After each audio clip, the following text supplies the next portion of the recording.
أما بعد فأعوذ بالله من الشيطان الرجيم بسم الله الرحمن الرحيم ألهاكم التكاثر حتى زرتم المقابر صدق الله مولانا العظيم.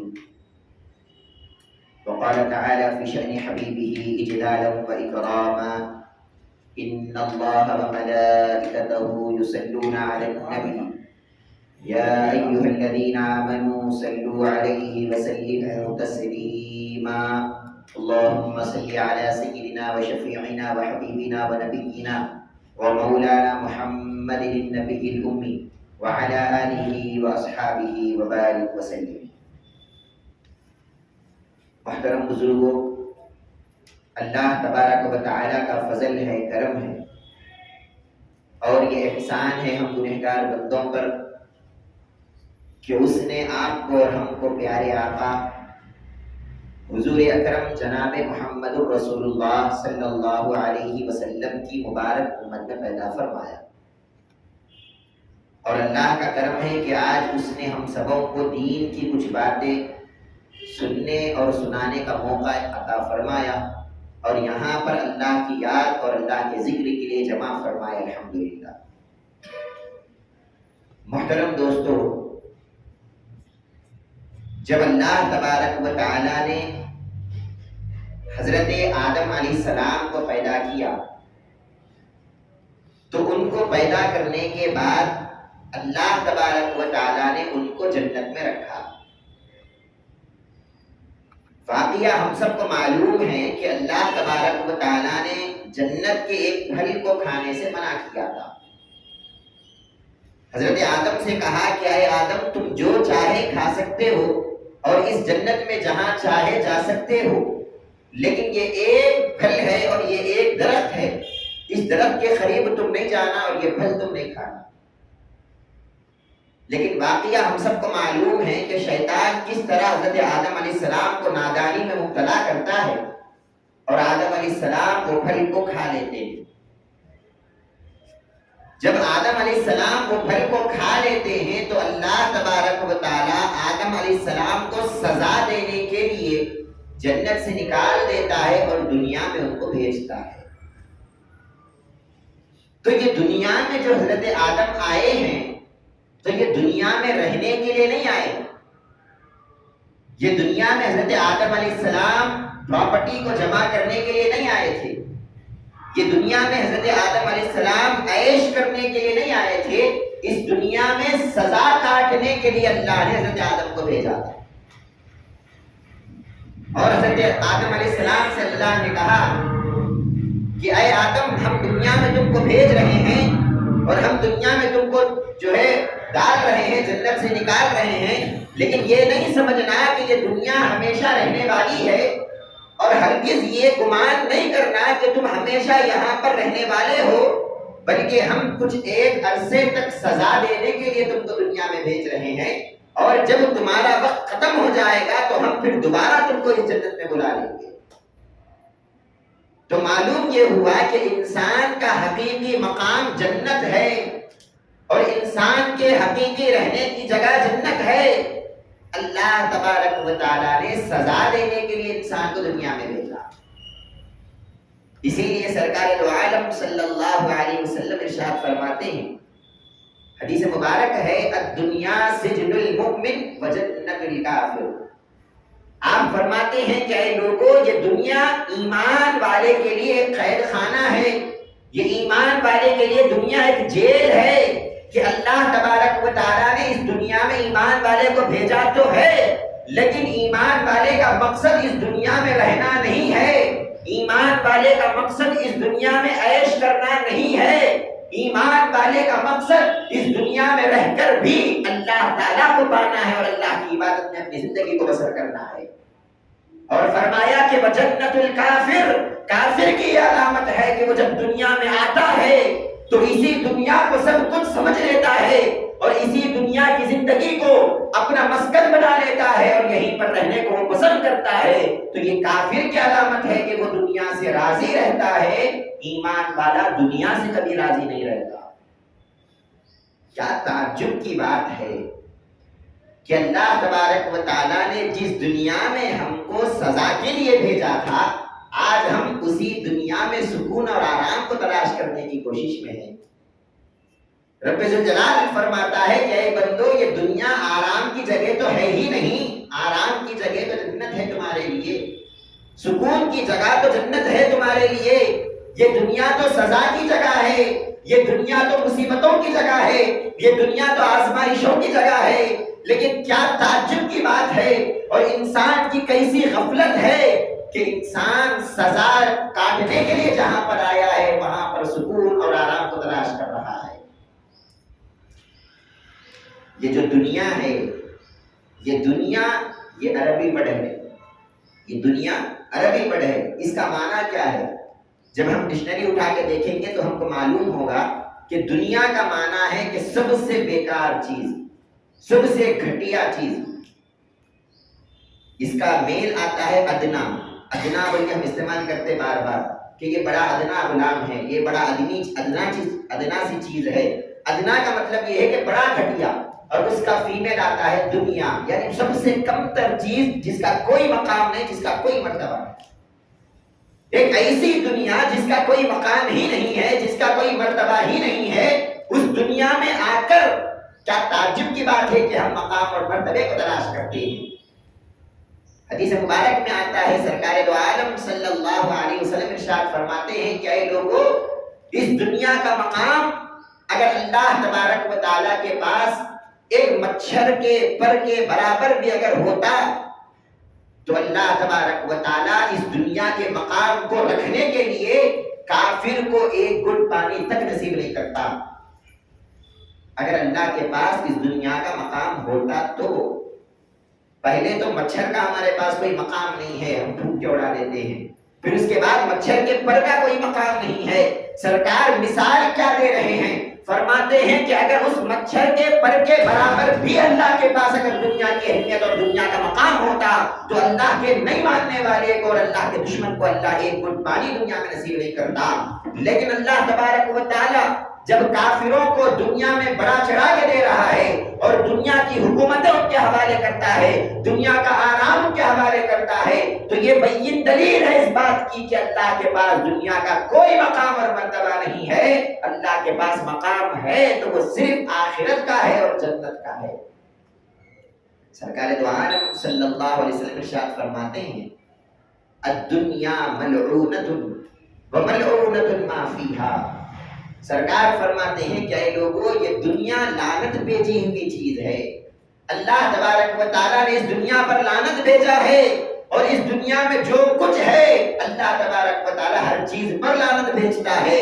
فرمایا سوا ذکر اللہ وما والہ، لیکن ہاں اللہ کی یاد کرنے والے بندوں پر اللہ کی رحمتیں برستی ہے، اس کے علاوہ دنیا کی ہر چیز پر اللہ کی لعنتیں برستی رہتی ہے۔ مسلمانوں، ذرا غور کرنے کی بات ہے، اللہ تبارک و تعالیٰ نے جس دنیا پر لعنت بھیجی ہے اور جس دنیا کا مقام اللہ کے پاس ایک مچھر کے پر کے برابر بھی نہیں ہے، اور جس دنیا میں اللہ تبارک و تعالیٰ نے ہم کو ایک قید خانے میں ڈالا ہے اور ایک سزا کاٹنے کے لیے کچھ وقت کے لیے اللہ نے یہاں بھیجا ہے، لیکن ہم اسی دنیا میں آ کر اللہ کو بھول گئے، اور اسی دنیا میں آ کر انسان اللہ سے غافل ہو گیا، اور اس دنیا کے مال میں، اس دنیا کے متاع میں، اور اس دنیا کی حکومت میں، اس دنیا کے لالچ میں اتنا یہ انسان مگن ہو گیا کہ یہ انسان کو رب ذوالجلال کی کوئی پرواہ نہیں ہے، یہ انسان اپنے رب سے غافل ہو گیا۔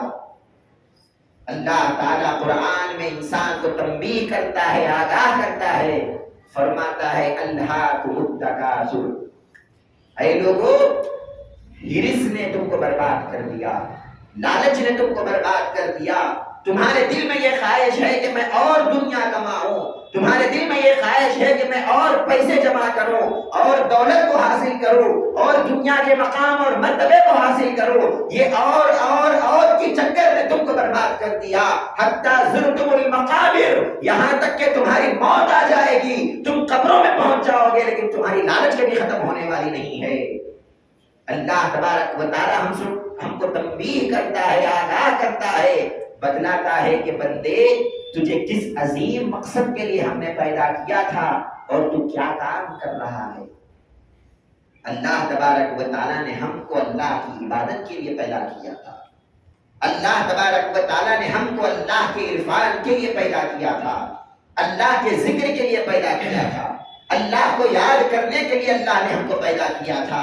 اللہ رب العزت کا یہ منشا اور یہ مرضی تھی کہ میں ایک ایسی مخلوق کو پیدا کروں کہ وہ مخلوق جب دنیا میں جائے تو دنیا کے مال و متاع رکھ کر بھی اور دنیا کے پیسے رکھ کر بھی وہ دنیا سے محبت نہ کرے، وہ رب ذوالجلال سے محبت کرے۔ یہ اللہ کا مرضی اور یہ اللہ کی مرضی اور اللہ کا منشا تھا۔ آپ دیکھیے سرکار دو عالم صلی اللہ علیہ وسلم دو عالم کے آقا ہے اور دو عالم کے مالک و مختار ہے۔ دنیا ان کے قدموں میں ہے، جنت ان کے قدموں میں ہے۔ اللہ تبارک و تعالیٰ نے اپنی ساری مخلوق کو سرکار دو عالم صلی اللہ علیہ وسلم کے قدموں میں لا کے رکھ دیا ہے۔ دو عالم کے آقا اور مالک ہے، اور آپ کی کیفیت کیا ہے اور آپ کے گھر میں دنیا کی کیفیت کیا ہے؟ حضرت عائشہ صدیقہ رضی اللہ عنہا ارشاد فرماتی ہیں کہ ہمارے گھر میں دنیا کا یہ عالم ہے کہ ہمارے گھر میں لگاتار 3 دن تک کبھی چولہا نہیں سلگا۔ اگر ایک مرتبہ کچھ پکنے کے لیے چولہا سلگ جاتا تو پھر بقیہ 2 دن تک چولہا نہیں سلگتا، گھر میں کھانے کے لیے نہیں ہوا کرتا۔ آپ بتائیے، دو عالم کے آقا ہے، دو عالم کے مختار ہے، اور سرکار دو عالم کے گھر میں دنیا کی یہ حالت ہے کہ آپ دنیا کو بالکل بیکار کر دی ہیں اور دنیا کو بالکل آپ ختم کر دیے۔ حدیث مبارک میں آتا ہے کہ اللہ تبارک و تعالیٰ نے سرکار دو عالم صلی اللہ علیہ وسلم سے وعدہ کیا اور کہا کہ اے پیارے محبوب، آپ میرے لاڈلے نبی ہیں، آپ میرے پیارے پیغمبر ہیں، آپ سے پہلے جتنے نبیاں آئے تھے ہم نے بعض لوگوں کو دولت بھی دیا تھا، بعض لوگوں کو حکومت بھی دیا تھا۔ حضرت سلیمان علیہ السلام ساری دنیا پر حکومت کیا کرتے تھے۔ اے محبوب، ہم آپ کو بھی کچھ دینا چاہتے ہیں۔ اے محبوب، یوں تو ساری دنیا آپ کی ہے، جنت آپ کی ہے، یوں تو ہماری ساری مخلوق آپ کے تابع ہے، لیکن اے محبوب آپ اگر چاہیں تو یہ جو 2 پہاڑ ہیں مکے کے، یہ مکے کے جو 2 پہاڑ ہیں، ان 2 پہاڑوں کو ہم سونے کے بنا دیں گے اور آپ کے پیچھے پیچھے چلائیں گے۔ آپ جہاں جہاں جائیں گے یہ سونے کے پہاڑ آپ کے پیچھے پیچھے چلا کریں گے۔ گولڈ کے پہاڑ اللہ تبارک و تعالیٰ کہہ رہا ہے اے محبوب آپ کہیے تو صحیح، آپ مانگیے تو صحیح۔ آپ دیکھیے ہمارے پاس بھی پیسہ ہوتا ہے، ہمارے پاس بھی روپیہ ہوتا ہے، ہم بینک میں اس کو جمع کرتے ہیں۔ جب ہم کو ضرورت آتی ہے روپیوں کی اور پیسوں کی تو بینک ہمارے پاس نہیں آتا، ہم کو بینک کی طرف جانا پڑتا ہے۔ روپیہ ہماری طرف چل کر نہیں آتا، ہم کو مال کی طرف جانا پڑتا ہے۔ لیکن سرکار دو عالم صلی اللہ علیہ وسلم کی شان تو دیکھو کہ رب ذوالجلال فرماتا ہے اے محبوب آپ کو مال کی طرف جانے کی ضرورت نہیں ہے، آپ صرف اشارہ کیجئے، آپ جہاں جہاں جائیں گے مال آپ کے پیچھے پیچھے آئے گا، سونے چاندی کے پہاڑ آپ کے پیچھے پیچھے چلا کریں گے۔ لیکن سرکار دو عالم صلی اللہ علیہ وسلم کو یہ دنیا کا مقام معلوم تھا، یہ دنیا کا مرتبہ معلوم تھا۔ آپ نے فرمایا کہ اے رب ذوالجلال بے شک تو دے گا اور تو دینے والا بھی ہے، لیکن میں تجھ سے یہ دنیا نہیں مانگتا، میں تجھ سے دنیا کا سوال نہیں کرتا، میں تجھ سے آخرت اور آخرت کی بھلائیاں چاہتا ہوں۔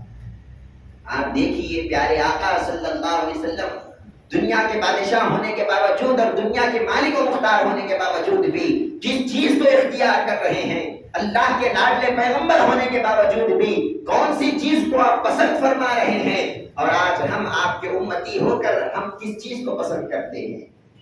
ہم کو سرکار کی پسند نہیں ہے، ہم کو ہماری پسند ہے۔ ہم یہ چاہتے ہیں کہ میری پسند یہ ہے کہ مجھے سارا روپیہ مل جائے، میری پسند یہ ہے کہ مجھے ساری دولت مل جائے، میری پسند یہ ہے کہ ساری حکومت میری ہو جائے، جبکہ رب ذوالجلال فرماتا ہے کہ اس میں تمہارے لیے کوئی فائدہ نہیں ہے۔ فائدہ اگر ہے تو صرف اللہ کی یاد میں اور اللہ کے ذکر میں اور اللہ اور اس کے رسول کی محبت میں تم کو فائدہ ہے۔ محترم حاضرین کرام، یہ دنیا چند روزہ زندگی ہے۔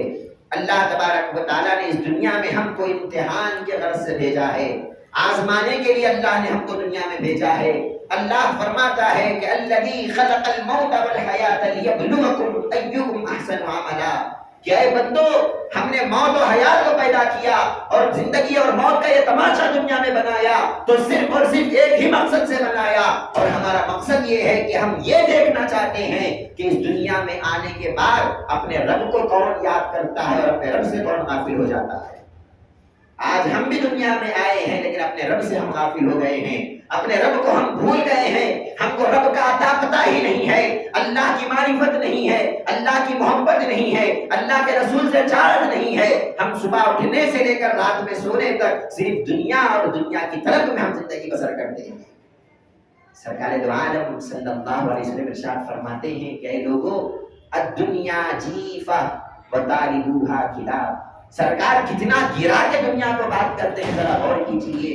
حدیث مبارک ہے، سرکار فرماتے ہیں کہ بندو یہ دنیا ایک مری ہوئی چیز ہے، ایک مردار ہے۔ جس طرح روڈ پر ایک کوئی مرا ہوا جانور ہوتا ہے، اسی طرح اس دنیا کا مقام ہے کہ ایک مری ہوئی چیز ہے۔ ایک مرے ہوئے جانور جب روڈ پر پڑا ہوا ہوتا ہے، اس کو کھانے والا کتا ہوتا ہے۔ سرکار فرماتے ہیں یہ دنیا بھی اسی طرح مردار ہے، اور اس دنیا سے محبت کرنے والے اسی کتے کی طرح ہے کہ وہ دنیا کو چاہتے ہیں لیکن دنیا ان کو کبھی نصیب نہیں ہوتی۔ الغرض محترم حاضرین کرام، اللہ تبارک و تعالیٰ نے جب ہم کو دنیا میں بھیجا، ہمارے دل کو اللہ تبارک و تعالیٰ نے اپنی محبت کے لیے رکھا۔ اللہ نے فرمایا کہ بندو تمہارا جسم دنیا میں رہنا چاہیے، جسم ہمارا دنیا میں رہنا ہے، کام ہم کو جسم سے کرنا ہے، پیسے ہم کو جسم سے کمانا ہے، دنیا کی ہر چیز اپنے جسم سے ہم کو کرتے رہنا ہے، لیکن دل میں اس دنیا کو لانا نہیں ہے۔ یہ دل خالصتاً اللہ اور اللہ کے رسول کے لیے ہم کو رکھنا ہے۔ اس دل میں دنیا کی محبت نہیں آنی چاہیے۔ یہ دل اللہ تبارک و تعالیٰ نے اپنے لیے بنایا ہے۔ سرکار دو عالم صلی اللہ علیہ وسلم ارشاد فرماتے ہیں قلب المؤمنین عرش اللہ، ایمان والے کا دل اللہ کا عرش ہوا کرتا ہے۔ اب غور کیجئے، ایمان والے کے دل کو اللہ کا عرش قرار دے دیا۔ اب غور کرو کہ ایمان والے کے دل کا اللہ کے پاس کتنا مقام ہے، ایمان والے کے دل کا اللہ کے پاس کتنا مرتبہ ہے، اور کیا غلیظ بات ہے کہ ایسے مقدس دل میں ایمان والا ایک گھٹیا چیز کو اور اس دنیا کی محبت کو لا کر رکھتا ہے اور اللہ کی محبت کو اس دنیا سے نکال دیتا ہے۔ آپ دیکھیے سلف صالحین کا کیا طریقہ تھا، ہمارے اللہ والوں کا کیا طریقہ تھا، بڑے بڑے علماء کا کیا طریقہ تھا، وہ کس طرح دنیا کی محبت اپنے دل سے نکال دیے تھے اور اللہ کی محبت میں اپنی زندگی کو بسر کرتے تھے۔ وہ دنیا کماتے تھے، ایسا نہیں ہے کہ دنیا کو نہیں کمانا ہے، دنیا کمانا ہے، جتنا آپ کے مقدر میں ہے آپ کماؤ، روزانہ 1,00,000 روپے کماؤ۔ اسلام کمانے سے نہیں روکتا، اسلام دولت سے محبت کرنے سے روکتا ہے۔ اسلام یہ کہتا ہے کہ آپ کماؤ، آپ کھاؤ، آپ پیو، کلوا واشربوا من رزق اللہ، یہ اللہ کا رزق ہے، جتنا چاہے کھاؤ پیو، لیکن اس سے محبت نہ کرو۔ محبت اگر ہونا تو صرف اللہ اور اس کے رسول سے ہونا چاہیے۔ آپ دیکھیے حضور سیدنا غوث اعظم رضی اللہ عنہ پیرانے پیر، کیا طریقہ ہے آپ کا۔ ایک مرتبہ آپ بیان کر رہے ہیں، مجلس لگی ہوئی ہے، آپ بیان کر رہے ہیں، اور حضور غوث اعظم رضی اللہ عنہ بڑے بزنس مین تھے، آپ کی کشتیاں چلتی تھی سمندروں میں، اور اس سمندروں میں لاکھوں کا مال ایکسپورٹ کیا کرتے تھے، لاکھوں کروڑوں کا مال، بڑے بزنس مین تھے۔ آپ ایک مرتبہ بیان کر رہے ہیں، ایک آدمی آتا ہے، آ کر کہتا ہے کہ یا سیدی اے غوث اعظم، ایک بڑی بیڈ نیوز ہے، ایک بڑی بری خبر ہے کہ آپ کا جو مال تھا کشتی میں جو آ رہا تھا، سمندر میں جو آ رہا تھا، جس میں لاکھوں کروڑوں کا مال تھا، ایک سمندر کی موج آئی اور پوری کشتی ڈوب گئی، آپ کو کروڑوں کا نقصان ہو گیا۔ آپ غور کیجئے اللہ والوں کا کیا طریقہ ہے۔ اگر ہم کو کوئی بول دے کہ 100 روپے کا نقصان ہو گیا، ہم پریشان ہو جاتے ہیں، کیونکہ ہم کو دنیا سے محبت ہے، ہم کو دنیا سے لگاؤ ہے۔ ہم یہ کہتے ہیں کہ اگر دنیا نہیں ہے تو میں کیسے پلوں گا، اگر پیسے نہیں ہیں تو مجھے پالنے والا کون ہے، جبکہ رب ذوالجلال فرماتا ہے ان اللہ هو الرزاق ذو القوة المتین، بندے تیرے رزق کی ذمہ داری ہمارے اوپر ہے، اگر تیرے پاس پیسے نہیں بھی رہیں گے ہم تجھ کو رزق پہنچائیں گے۔ آپ دیکھیے حضور سیدنا غوث اعظم کا طریقہ کیا ہے، پیرانے پیر کا طریقہ کیا ہے۔ آپ بیٹھے ہوئے ہیں، بیان کر رہے ہیں، ایک آدمی آیا کہنے لگا کہ حضرت آپ کی جو کشتی سمندروں میں چلا کرتی تھی، جس میں لاکھوں کروڑوں کا مال تھا، وہ کشتی ڈوب گئی ہے اور آپ کو لاکھوں کا نقصان ہو گیا ہے۔ جیسے ہی آپ نے نقصان کی خبر سنا، کروڑوں کا نقصان ہو گیا، آپ اپنے دل کو دیکھتے ہیں اور الحمدللہ کہتے ہیں۔ پھر اور تھوڑی دیر ہوئی، پھر ایک دوسرا آدمی آتا ہے، کہتا ہے کہ یا سیدی اے غوث الاعظم، وہ جو کشتی ڈوبی تھی وہ آپ کی نہیں تھی، وہ کسی دوسرے کی کشتی ڈوبی ہے، آپ کی کشتی تو صحیح سلامت آ گئی ہے اور آپ کو لاکھوں کا فائدہ ہوا ہے، دنیا لاکھوں کا فائدہ ہوا ہے اور دولت آئی ہے۔ سرکار غوث الاعظم پھر اپنے دل کو کہتے ہیں اور الحمدللہ کہتے ہیں۔ سامنے لوگ بیٹھے ہوئے تھے، لوگوں نے کہا کہ یا سیدی یہ بات سمجھ میں نہیں آئی، جب آپ کو خبر ملی کہ پیسے چلے گئے اور نقصان ہو گیا تب بھی آپ نے الحمدللہ کہا، اور جب آپ نے سنا کہ پیسے آ گئے تب بھی آپ نے الحمدللہ کہا، یہ بات سمجھ میں نہیں آئی۔ آپ فرماتے ہیں کہ اے بندو، جب وہ آدمی آیا اور مجھے نقصان ہونے کی خبر دیا، میں نے اپنے دل کو دیکھا کہ یہ دل میں کہیں دنیا جانے کا غم تو نہیں ہے، میں نے اپنے دل کو دیکھا کہ یہ دنیا میں کہیں افسوس تو نہیں آ رہا ہے، اس دل میں کہیں دنیا کے چلے جانے سے یہ دل پریشان تو نہیں ہو رہا ہے۔ لیکن جب میں نے دل کو دیکھا تو یہ دل برابر اللہ کی یاد میں لگا ہوا ہے، یہ دل برابر اللہ کے عشق میں لگا ہوا ہے، اس دل میں برابر اللہ کی آوازیں آ رہی ہے، اس کو دنیا کے جانے سے کوئی تکلیف نہیں ہے، کوئی پریشانی نہیں ہے۔ میں نے الحمدللہ کہا کہ یہ دنیا کا پیسہ تو آتا جاتا رہے گا، لیکن یہ دل کی محبت بڑی چیز ہے۔ اور پھر جب وہ آدمی آیا اور مجھ کو فائدہ ہونے کی خبر سنایا کہ لاکھوں کا فائدہ ہوا ہے، پھر میں نے اپنے دل کو دیکھا، پھر میں نے اپنے دل کی طرف توجہ کیا کہ کہیں پیسے آنے کی وجہ سے اس دل میں خوشی تو نہیں آ رہی ہے، پیسے آنے کی وجہ سے، مال آنے کی وجہ سے اس دل میں کوئی ہلچل تو نہیں ہو رہی ہے۔ لیکن جب میں نے اپنے دل کو دیکھا، یہ دل برابر اللہ کی یاد میں لگا ہوا ہے، نہ اس کو پیسوں کے آنے سے کوئی تعلق ہے، نہ اس کو مال کے جانے سے کوئی تعلق ہے۔ میں نے الحمدللہ کہا کہ یہی وہ دل ہے کہ جس دل میں اللہ اور اس کے رسول کی محبت بھری ہوئی ہے، دنیا کی محبت نام کو تک نہیں ہے، یہی وہ دل ہے کل قیامت میں ہم کو کام آنے والا ہے۔ قرآن مجید میں اللہ تبارک و تعالی ارشاد فرماتا ہے، یوم لا ينفع مال ولا بنون الا من اتى الله بقلب سلیم، کہ قیامت کے روز نہ تمہارا مال تم کو فائدہ دینے والا ہے، نہ تمہارے بیوی بچے تم کو فائدہ دینے والے ہیں، تم لاکھوں کروڑوں کما لو، کل قیامت میں یہ کام آنے والا نہیں ہے۔ قیامت میں کیا کام آئے گا؟ فرمایا الا من اتى الله بقلب سلیم، کہ وہ دل جو اللہ کے پاس تم لے کر آئے اور اس دل میں صرف اللہ کی محبت ہے اور اس دل میں صرف اللہ کے رسول کی محبت ہے۔ اللہ تبارک و تعالیٰ ایسے دل کو دیکھے گا قیامت میں اور سب سے پہلے ایسے لوگوں کو جنت میں ڈالے گا جن کے دل صحیح سلامت ہے، جن کے دل میں دنیا کی محبت نہیں ہے۔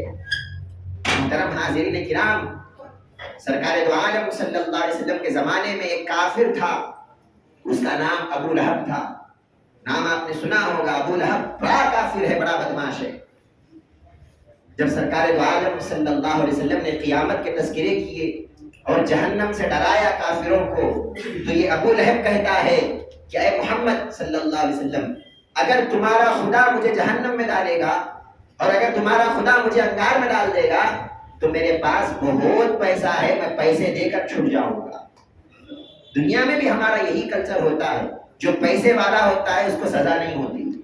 دنیا کا قانون بھی ایسے ہی ہوتا نا، آپ دیکھو بڑے بڑے پیسے والے کبھی جیل کو نہیں جاتے، جیل کو جانے والا وہی غریب ہوتا، جیل کو جانے والا وہی جس کے پاس کچھ نہیں ہے، نہ انہیں وکیل کر سکتا نہ انہیں کچھ کر سکتا، انہیں جیل کو جاتا۔ پیسے والا کیا ہے، انہیں کیسا بھی کر کے بچ جاتا۔ تو ابو لہب کہتا ہے کہ اگر تمہارا رب مجھے جہنم میں ڈالے گا اور مجھے پکڑ لے گا، میں تمہارے رب کو پیسے دے دوں گا، میرے پاس بہت پیسہ ہے اور پیسے دے کر چھوٹ جاؤں گا۔ اگر اللہ تبارک و تعالیٰ تمہارا رب پیسوں سے نہیں مانے گا، میری اولاد ہے میرے پاس، یہ میرا خزانہ ہے، بہت بچے تھے اس کے، اب بڑا فخر کرتا تھا اپنے بچوں پر، کہنے لگا کہ یہ میری اولاد ہے، میں اپنی اولاد کو فدیے میں دے دوں گا، میری اولاد کو میرے بدلے قربان کر دوں گا اور میں بچ جاؤں گا، مجھے تمہارا رب کچھ نہیں کرے گا۔ جب ابو لہب نے یہ کہا، اللہ تبارک و تعالیٰ نے قرآن میں سورہ کو نازل کیا، فرمایا تبت یدا ابی لہب وتب ما اغنی عنہ مالہ وما کسب، فرمایا کہ ابو لہب ارے تو برباد ہو جائے، نہ تیرا مال تجھے فائدہ دینے والا ہے نہ تیری اولاد تجھے فائدہ دینے والی ہے۔ یہ دنیا کا نظام نہیں ہے، یہ اللہ کا نظام ہے۔ اللہ کے پاس دنیا داروں کے لیے الگ قانون اور عام لوگوں کے لیے الگ قانون، پیسے والوں کے لیے الگ سسٹم اور عام لوگوں کے لیے الگ سسٹم، یہ اس طرح اللہ کے پاس نہیں چلتا۔ اللہ کے پاس صرف ایمان کی قیمت ہوا کرتی ہے، اللہ کے پاس صرف اللہ کے محبت کی قیمت ہوا کرتی ہے، اللہ کے پاس صرف اپنے چاہنے والوں کی عظمت ہوا کرتی ہے۔ اللہ کے پاس پیسوں کا، روپیوں کا کوئی مقام اور مرتبہ نہیں ہے۔ اور آپ دیکھو اللہ تعالیٰ کس طرح سبق اور درس ہم کو دے رہا ہے۔ ابو لہب کو اپنے بیٹوں پر بڑا ناز تھا اور ابو لہب کو اپنے پیسوں پر بڑا ناز تھا۔ جب مر گیا اللہ تبارک و تعالیٰ، چونکہ سرکار کا بے ادب تھا، پیارے آقا کا بے ادب تھا، اس لیے اللہ تبارک و تعالیٰ نے اتنی بری موت اس کو دیا کہ جب وہ مر گیا تو اس کے جسم سے بدبو آنا شروع ہو گئی۔ وہ مر گیا، اس کے جسم سے بدبو آنا شروع ہو گئی۔ اس کو اپنے پیسوں پہ ناز تھا، یہ کہنے لگا کہ پیسے بچائیں گے یا میرے بچے مجھے بچائیں گے۔ جب مر گیا جسم سے بدبو آنا شروع ہو گئی، اس کے خود کے بچوں نے اس کو اٹھایا اور کچرے کی گڈے میں ڈال دیا۔ بچے تک یہ گوارا نہیں کیے کہ باپ کو اٹھائے، کیونکہ اس کے اندر سے بدبو آ رہی ہے۔ کوئی اس کے قریب جانا پسند نہیں کرا۔ اب کہاں گیا لاکھوں کا مال؟ لاش پڑی ہوئی ہے کچرے کے ڈھیر میں۔ اب کہاں گیا کروڑوں کا مال؟ اب کہاں گیا وہ اولاد جس پر یہ بڑا فخر کرتا تھا اور جس پر اس کو بڑا بھروسہ تھا کہ میرے بچے اللہ تک بچائیں گے؟ ارے اللہ کی بارگاہ میں چھوڑو، دنیا میں بچوں نے ساتھ نہیں دیا، اٹھا کر کچرے کے ڈھیر میں اس کو ڈال دیا۔ نہ پیسوں نے اس کو فائدہ دیا، نہ اولاد نے اس کو فائدہ دیا۔ یہ نصیحت ہمارے لیے ہے۔ اللہ تبارک و تعالیٰ بتا رہا ہے کہ بندو تم بھی اپنے عمل کو ابو لہب کی طرح ہرگز نہیں بنانا۔ اپنے دل میں نہ پیسوں کی محبت آنے دینا، نہ بیوی بچوں کی محبت آنے دینا۔ پیسے کماؤ اور کھاؤ، جو چاہتے ہیں کرو، لیکن پیسوں کی محبت دل میں نہیں ہونا۔ دل میں صرف اللہ اور اس کے رسول کی محبت ہے۔ یہی اللہ تعالیٰ کا طریقہ ہے۔ آپ دیکھیے حضور اعلیٰ حضرت فاضل بریلوی علیہ رحمت و رضوان کا ایک واقعہ یہاں پر یاد آتا ہے کہ آپ کے محلے میں، آپ جہاں پر رہتے تھے، آپ کے محلے میں ایک نواب صاحب تھے۔ نواب صاحب کو تو پہچانتے آپ، بادشاہوں کی جو اولاد ہوتے ہیں، نواب صاحب بڑے پیسے والے آدمی تھے۔ اور ان کے محلے میں نان کی روٹی بڑی فیمس تھی، نان کی روٹی بہت ملا کرتی تھی۔ تو لوگ کیا کرتے تھے، وہ نواب صاحب کی شان میں نعتیں لکھتے تھے، وہ نواب صاحب کی شان میں شعرا لکھتے تھے اور وہ نواب صاحب کو پیش کرتے، سناتے۔ وہ نواب خوش ہو جاتا اور بدلے میں پیسے دیتا۔ دنیا والوں کا یہی کام ہوتا کہ دنیا والے دنیا دیتے، اس کے علاوہ کیا دیتے؟ ان کا جو ہے وہی دیتے۔ بھئی اگر کوئی ڈاکٹر ہے، آپ اس کے پاس جائیں گے، انہیں اپنا فن دیتا نا، انہیں آپ کو میکینک کا کام تو نہیں سکھاتا۔ اگر آپ ایک حجام کے پاس جائیں گے، انہیں کٹنگ کرتا آپ کی، انہیں میکینک کا کام تو نہیں بتاتا۔ جس کا جو فن ہے انہیں وہی دیتا۔ تو دنیا والوں کا یہی فن ہے کہ وہ دنیا دیتے، اور اللہ والوں کا یہ فن ہے کہ وہ اللہ کو دیتے ہیں، وہ اللہ کی محبت کو دیتے ہیں۔ آپ دیکھیے اعلیٰ حضرت رحمت اللہ علیہ کا واقعہ ہے۔ آپ کے محلے کا نواب ہے، جو بھی اس کی تعریف کرتا ہے پیسے دیتا ہے۔ اس کے محلے میں نان بڑی فیمس تھی، نان کی روٹی بڑی فیمس تھی۔ تو کچھ لوگوں نے آ کر اعلیٰ حضرت سے بھی کہا کہ حضرت آپ بھی لکھیے کچھ شاعر، آپ بھی کچھ اشعار لکھیے، آپ بڑی بڑی نعتیں لکھتے ہیں، آپ بڑے بڑے اچھی اچھی اشعار لکھتے ہیں، تو آپ بھی ایک نعت، ایک چھوٹی سی منقبت، ایک چھوٹی سی شاعری اس کے لیے بھی لکھ دیجئے، تاکہ کچھ پیسے آ جائے آپ کے گھر میں، تاکہ آپ کے گھر میں بھی کچھ روپیہ آ جائے، کچھ دولت آ جائے۔ لکھیے، آپ اتنے بڑے ہیں نا، کچھ لکھیے۔ آپ کیا کرتے ہیں؟ ٹھیک ہے میں ایک نعت لکھتا ہوں۔ آپ لکھنا شروع کیے۔ جیسے ہی لکھنا شروع کیے تو قلم چلا۔ آپ لکھتے ہیں وہ کمال حسن حضور ہے کہ گمان نقص جہاں نہیں، یہی پھول خیر سے دور ہے، یہی شمع ہے کہ دھواں نہیں۔ ایک بڑی نعت آپ سرکار دو عالم صلی اللہ علیہ وسلم کی شان مبارک میں لکھتے ہیں، اور آخر میں ایک شعر لکھتے ہیں اور کہتے ہیں کرو مدح اہل دول رضا پڑے اس بلا میں میری بلا۔ کرو مدح اہل دول، دول کہتے ہیں پیسے والے کو۔ آپ فرماتے ہیں کرو مدح اہل دول رضا، میں پیسے والوں کی مدح کروں اور پیسے والوں کی تعریف کروں، ارے یہ اتنی بڑی بلا ہے کہ میری ساری بلائیں اس بلا میں پڑ جائے۔ میں گدا ہوں اپنے کریم کا، میرا دین پارے نا نہیں، میرا دین ایک نان کی روٹی کا ٹکڑا نہیں ہے، کیونکہ ان کے محلے میں نان کی روٹی بڑی فیمس تھی۔ آپ اس کی طرف اشارہ کرتے ہیں، میرا دین ایک نان کی روٹی کا ٹکڑا نہیں ہے کہ کوئی امیر آ جائے تو اس کی شان میں بک جائے۔ میرا دین اور میرا ایمان اگر جھکے گا اور میں اگر کسی کا غلام بنوں گا تو صرف محمد رسول اللہ کے آگے جھکوں گا اور صرف خدا کے آگے جھکوں گا، اس کے علاوہ یہ دین اور یہ ایمان کسی کے آگے جھکنے والا نہیں ہے۔ آپ بتائیے کیا تاریخ مل رہی ہے ہم کو اللہ والوں سے، کیا درس مل رہا ہے اللہ والوں سے؟ اور آج ہم انہی اللہ والوں کا نام لینے والے، ہماری زندگی کیسی ہے؟ ہم کہاں تک پہنچے ہیں؟ ہمارا دل کہاں تک دنیا سے غافل ہے؟ ہمارا دل کہاں تک دنیا کی محبت میں ہے؟ یہ بات ہم کو نوٹ کرنے والی بات ہے۔ آپ جس طرح سرکار کی محبت میں اپنی زندگی کو گزار کے بتائیں، اعلیٰ حضرت فاضل بریلوی علیہ رحمۃ اللہ، اسناد میں جس طرح آپ نے سنا کہ آپ فرماتے ہیں کہ میں دنیا داروں کے سامنے نہیں جھکوں گا، میں اگر تعریف کروں گا تو صرف آقا کریم کی تعریف کروں گا، میں اگر محبت کروں گا تو صرف رب ذوالجلال سے محبت کروں گا۔ اللہ اور اس کے رسول کے علاوہ جب انہوں نے سارے لوگوں کی محبت کو چھوڑ دیا، ارے آپ کو جا کر 100 سال سے زیادہ ہو گئے، آج بھی آپ کے چاہنے والے آپ کو یاد کرتے ہیں۔ آپ کے نام کو اللہ نے قیامت تک زندہ کر دیا، غوث اعظم کے نام کو اللہ نے قیامت تک زندہ کر دیا، غریب نواز کے نام کو اللہ نے قیامت تک زندہ کر دیا۔ یہ بڑے بڑے اللہ والے کیا کیے دنیا میں؟ بس ایک ہی کام کیے کہ دنیا کی محبت کو دل سے نکالے اور اللہ کی محبت کو اپنے دل میں بسا لیے۔ محترم حاضرین کرام، یہی کام ہم کو بھی کرنا ہے۔ یہ بڑا فلسفہ ہے جو اللہ والے ہم کو دیتے ہیں کہ اے بندو، اپنے دل میں صرف اللہ کی محبت کو رکھو، اپنے دل میں صرف اللہ کی محبت کو رکھو، اللہ کے رسول کی محبت کو رکھو، اور دنیا کی محبت کو اور دنیا کے فتنوں کو دل سے نکال دو۔ رب ذوالجلال قرآن مجید میں ارشاد فرماتا ہے کہ اے لوگوں، پہلے تو قسمیں کھاتا ہے اللہ تبارک و تعالیٰ، وَالْعَادِيَاتِ ضَبْحًا فَالْمُورِيَاتِ قَدْحًا فَالْمُغِيرَاتِ صُبْحًا فَأَثَرْنَ بِهِ نَقْعًا فَوَسَطْنَ بِهِ جَمْعًا۔ 5 6 قسمیں اللہ قرآن میں کھاتا ہے۔ بتائیے آپ، اللہ کو قسم کھانے کی کیا ضرورت ہے؟ قسم کب کھاتے ہم؟ قسم اس وقت کھاتے جب سامنے والے کو ہماری بات پہ یقین نہیں آتا تو قسم کھاتے، بھائی اللہ کی قسم میں جو بول رہا ہوں صحیح بول رہا ہوں۔ بولتے یا نہیں بولتے ہم اس طرح؟ اور قسم بھی اگر ہم کھاتے ہیں تو صرف اللہ کی کھانا چاہیے، اللہ کے علاوہ کسی دوسرے کی قسم جائز نہیں ہے، صرف اللہ کی قسم کھانا۔ سرکار فرماتے ہیں جب تم قسم کھاؤ تو اللہ کی قسم کھاؤ، کیونکہ ایمان والا جب اللہ کی قسم کھاتا ہے تو اللہ اس کام کو ضرور پورا کرتا ہے۔ یہ ایمان والے کا کمال ہوتا ہے۔ تو الغرض میں یہ بتا رہا تھا، اللہ تبارک و تعالیٰ قرآن پاک میں قسمیں کھا رہا ہے۔ اللہ کو تو قسم کھانے کی ضرورت نہیں ہے، اللہ تو ہمیشہ سچ بولتا ہے۔ وَمَنْ أَصْدَقُ مِنَ اللَّهِ حَدِيثًا، کون ہے جو اللہ سے بڑا سچا ہے؟ کون ہے جو اللہ سے بڑی سچی باتیں کرنے والا ہے؟ اللہ سے بڑھ کے تو دنیا میں کوئی سچا نہیں ہے۔ لیکن رب ذوالجلال قسم کھاتا ہے قرآن میں۔ کیوں قسم کھاتا ہے؟ اس وجہ سے کہ آگے جو بات آنے والی ہے وہ بات تو بڑی سچی ہے، لیکن انسان اس بات کو مانے گا نہیں۔ وہ بات ایسی عظیم ہے کہ اس کی عظمت کو بتانے کے لیے بار بار قسمیں کھاتا ہے۔ 5 قسمیں اللہ نے قرآن میں کھائے، اور پھر آگے ارشاد فرمایا ان الانسان لربہ لکنود۔ 5 قسمیں کھانے کے بعد رب جلال فرماتا ہے کہ بندو، یہ جو قسمیں کھایا ہوں اس ایک ہی بات کے لیے کھایا ہوں کہ انسان اپنے رب کا بڑا ناشکرا ہے اور بڑا نافرمان ہے۔ انسان بڑا نافرمان ہے۔ 5 قسمیں کھا کر اللہ انسان کی نافرمانی کو بتاتا ہے۔ غور کرنے والی بات ہے، یہ قرآن ہے، یہ کسی کی ڈائری نہیں ہے لکھی ہوئی، اس میں ایک ایک حرف بڑا قابل غور ہے۔ اللہ تبارک و تعالیٰ جب 5 قسمیں کھا کر انسان کو ناشکرا بتا رہا ہے، نافرمان بتا رہا ہے، اس کی وجہ کیا ہے؟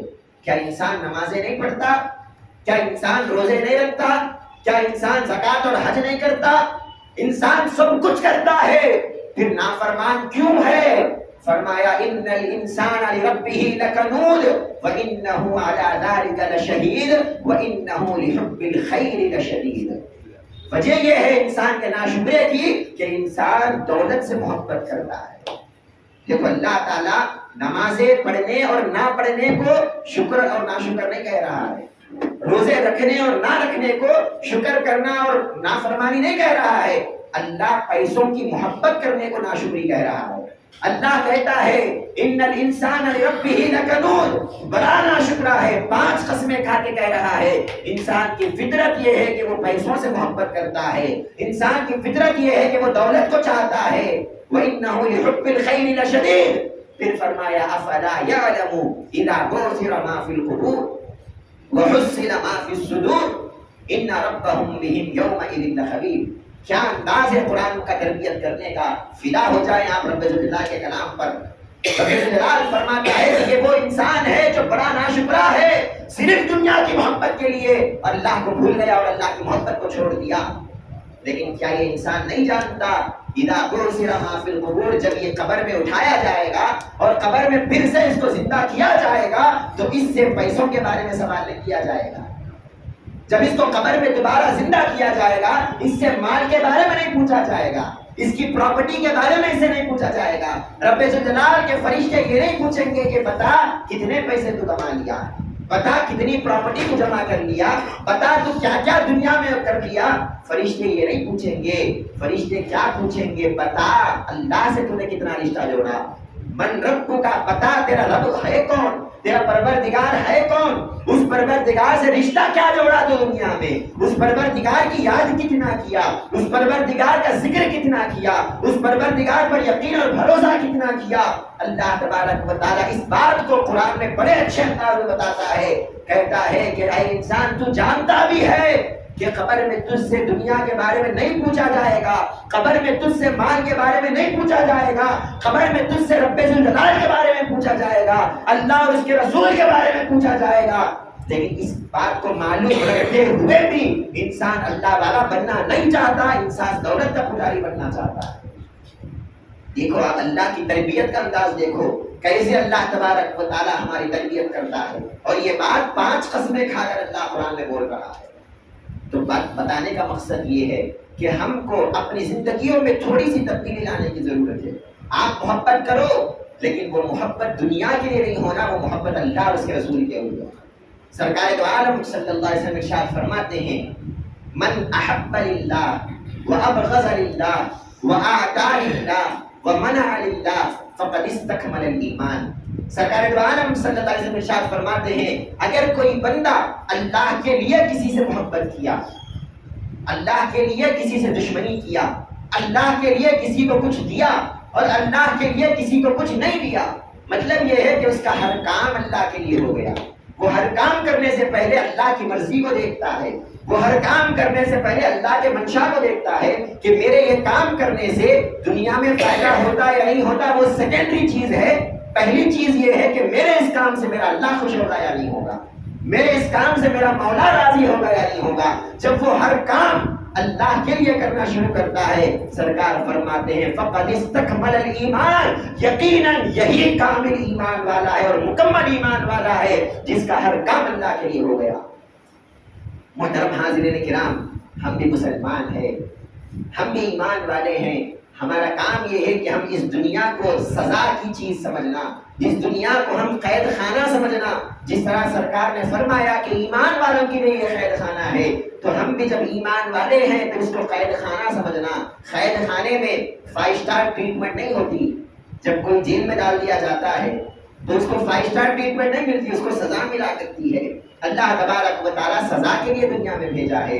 اللہ تبارک و تعالیٰ دنیا کمانے کے لیے تو بھیجا ہے، لیکن دنیا کمانے کے بعد اس کی محبت کو دل میں رکھنے سے اللہ منع کرتا ہے. اللہ کی محبت کو دل میں رکھنے کا حکم دیتا ہے اور اللہ کے رسول کی محبت کو دل میں رکھنے کا حکم دیتا ہے. جب ہم اس بات پر عمل کریں گے اور اپنے دل میں صرف اللہ اور اس کے رسول کی محبت کو بسائیں گے، قسم خدا کی اللہ تبارک و تعالیٰ آج بھی مسلمانوں کو وہ شان و شوکت دینے کے لیے تیار ہے جو شان و شوکت اللہ تعالیٰ نے صحابہ کو دیا تھا. ایک آخری بات ذہن میں آ گئی تو بول کے بات ختم کرتا ہوں. حضرت عمر رضی اللہ عنہ اتنے بڑے خلیفہ ہے، ایمان والوں کے خلیفہ ہے اور آدھی دنیا پر حکومت کیا کرتے ہیں، خلیفۃ المسلمین ہے. سارے کافرہ آپ کے نام سے ڈرتے ہیں. حضرت عمر بولے تو اما کو بولتے. ایسا خطرناک دبدبہ ہے آپ کا. سرکار فرماتے ہیں عمر کا دبدبہ صرف انسانوں پر نہیں ہے، شیطان بھی جب حضرت عمر کو دیکھتا ہے تو اپنا راستہ بدل کے چلا جاتا ہے. شیطان پر بھی آپ کا دبدبہ ہے، شیطان پر بھی آپ کی حکومت ہے. لیکن آپ کا عالم یہ ہے کہ گھر میں ایک مرتبہ جمعے کا وقت تھا، مدینے میں ایک مرتبہ آپ چونکہ خلیفہ ہیں، نماز آپ پڑھانا ہے، خطبہ آپ کو دینا ہے، جمعے کا بیان آپ کو کرنا ہے، لیکن آنے میں تھوڑا سا لیٹ ہو گیا. جو ٹائم ہوتا ہے خطبے کا اس ٹائم سے تھوڑا لیٹ ہو گیا. لوگ انتظار کر رہے ہیں کہ کہاں ہے خلیفۃ المسلمین، حضرت عمر دیر سے کیوں آ رہے ہیں؟ بادشاہ ہے تو اب کیا اپنی مرضی چلائیں گے؟ بادشاہ ہے تو کیا دیر سے آئیں گے؟ ہر کوئی اپنے اپنے الفاظ میں آپ کی برائی کر رہا ہے. حضرت عمر رضی اللہ عنہ تشریف لاتے ہیں اور آپ منبر پر چڑھتے ہیں. منبر پر چڑھنے سے پہلے ایک آدمی ایک صحابی پکڑ لیتے ہیں، کہتے ہیں کہ اے عمر آپ کا بیان بعد میں سنیں گے، آپ کا خطبہ بعد میں سنیں گے، پہلے یہ بتاؤ کہ دیر سے کیوں آئے؟ دیکھو آپ بادشاہ کو ایسا پوچھنا ہو تو ہمت بھی ہونا نا۔ شیطان ڈر کے بھاگ رہا ہے اور ایک صحابی، معمولی صحابی پوچھ رہے ہیں حضرت عمر سے۔ وہ بادشاہ بھی ویسا تھا، آج کل کے بادشاہوں کی طرح نہیں تھا کہ سوال کرے تو آپ کو جیل میں ڈال دیے، سوال کرے تو آپ کے اوپر مصیبتیں آ جائے، نہیں، وہ عمر ہے۔ صحابی پوچھتے ہیں کہ اے عمر، بیان بعد میں، خطبہ بعد میں، پہلے یہ بتاؤ کہ دیر کیوں ہوئی؟ کیا خلیفہ ہے، بادشاہ ہے تو تم اپنی منمانی کرو گے؟ لوگوں کو جمع کر کے تم اپنے ٹائم سے آؤ گے؟ لوگوں کے ٹائم کی اہمیت نہیں ہے؟ حضرت عمر رضی اللہ عنہ رونا شروع کر دیتے ہیں، کہتے ہیں کہ اے لوگوں، بات دراصل یہ ہے کہ میرے پاس ایک ہی پہننے کے لیے کپڑا ہے۔ خلیفۃ المسلمین، آدھی دنیا پر حکومت ہے، چاہتے تو کتنے کپڑے نہیں خرید سکتے آپ؟ بھائی ہمارے پاس 10,000 آ گئے تو کتنے کپڑے نہیں خرید لے سکتے؟ آدھی دنیا پر حکومت ہے، اور آپ کا تقویٰ دیکھو اور دنیا سے ایک دم بیزاری دیکھو۔ آپ فرماتے ہیں ایک ہی کپڑا میرے پاس ہے، اور وہ کپڑے کو بھی اتنی بار پھٹ گیا کہ اس کو سیتے سیتے اب وہ سینے کے قابل بھی نہیں رہا، اب وہ سینے کے قابل بھی نہیں رہا، اب وہ کپڑا میلا ہو گیا تھا، میں اس کو دھونے کے لیے ڈالا تھا تو وہ سوکھنے میں تھوڑی دیر ہو گئی، میں معافی چاہتا ہوں۔ آپ بتائیے، مسلمان جب اس کردار کا حامل ہوتا ہے، کافر بھی مسلمان کو دیکھ کے ڈرتا ہے۔ یہ مسلمان دولت کے سامنے جھکنے والا نہیں ہے، کہ مسلمان صرف اللہ کے سامنے جھکنے والا ہے۔ تب کہیں جا کر کافروں کے دل میں دبدبا پیدا ہوتا ہے۔ ایمان والے کے دل جب اللہ کے عشق میں مچلنے لگتے ہیں، جب اللہ کے رسول کی محبت سے ایمان والے کا دل لبریز ہوتا ہے، اور دنیا کی محبت سے ایمان والے کا دل خالی ہو جاتا ہے، تو کافر بھی حضرت عمر سے ڈرتے ہیں۔ آج ہم سے کیوں نہیں ڈر رہا ہے زمانہ؟ وجہ یہ ہے کہ ہم خود دنیا کے پجاری بنے ہوئے ہیں۔ فلسطین، بیت المقدس جب مسلمان فتح کرنے کے لیے گئے حضرت عمر کے زمانے میں، تو فلسطین کے لوگ، بیت المقدس کے لوگ کہتے ہیں کہ ہم کو جنگ کی ضرورت نہیں ہے، تمہارے خلیفہ سے ہم ملنا چاہتے ہیں، امیر المؤمنین سے ہم ملنا چاہتے ہیں، حضرت عمر سے ملاقات کرنا چاہتے ہیں، اگر انہوں آ گئے تو ہم بیت المقدس خود بخود تمہارے حوالے کر دیں گے۔ تو حضرت عمر رضی اللہ عنہ نکلے مدینے سے فلسطین کو جانا ہے، ایک اونٹ پر نکلے، آپ ایک اونٹ پر نکلے ہیں، سوار ہو کر نکلے ہیں، آپ ہے اور آپ کا غلام ہے، بس دونوں جا رہے ہیں۔ بادشاہ کی سواری کیسا جانا تھا؟ بادشاہ کی سواری گئی تو پیچھے ہزاروں کا لشکر ہونا تھا یا نہیں ہونا تھا؟ کافروں کے دل میں دبدبا ڈالنے کے لیے تھوڑا دنیا کا ہونا تھا یا نہیں ہونا تھا؟ لیکن حضرت عمر رضی اللہ عنہ جب جاتے ہیں فلسطین کو کافروں سے ملنے کے لیے، عیسائیوں سے ملنے کے لیے، تو آپ ہے اور آپ کے ساتھ ایک غلام ہے، اور ایک ہی اونٹ ہے جس پر سوار ہو کے جا رہے ہیں۔ اور حضرت عمر رضی اللہ عنہ، آپ فاروق ہے، فاروق کا مطلب یہ ہے کہ بڑے انصاف کرنے والے ہیں۔ آپ کہتے ہیں کہ اے غلام، تو بے شک غلام ہے میرا، لیکن تو بھی تو انسان ہے، فاصلہ بہت بڑا ہے، یہ اونٹ پر ایک ہی آدمی بیٹھ سکتا ہے، ایک کام کریں گے، تھوڑا راستہ میں اونٹ پر بیٹھوں گا اور تو اونٹ کو پکڑ پکڑ کے چلنا، اور تھوڑا راستہ تو اونٹ پہ بیٹھنا اور میں اونٹ کی رسی پکڑ کے چلوں گا۔ بتائیے بادشاہ کبھی ایسا کرتا؟ دنیا کو نکال کے پھینک دیے، دنیا کی محبت کو ایک دم نکال کے پھینک دیے، اللہ کی محبت کو ایسا بسا کر دیے۔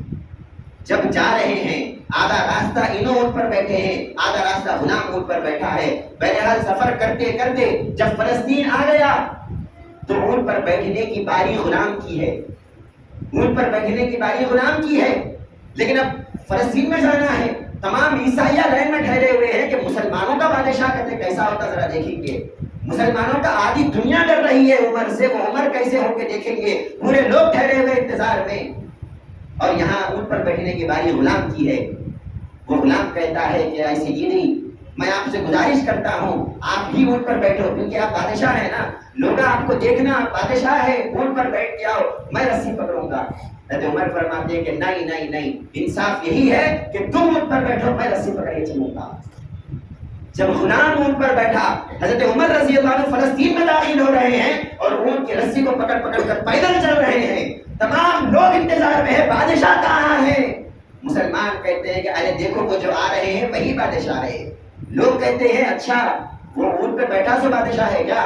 تو مسلمان فرماتے ہیں کہ وہ اونٹ پہ بیٹھا سو بادشاہ نہیں ہے، اونٹ کی رسی پکڑ کے جو چل کے آ رہا ہے وہ بادشاہ ہے۔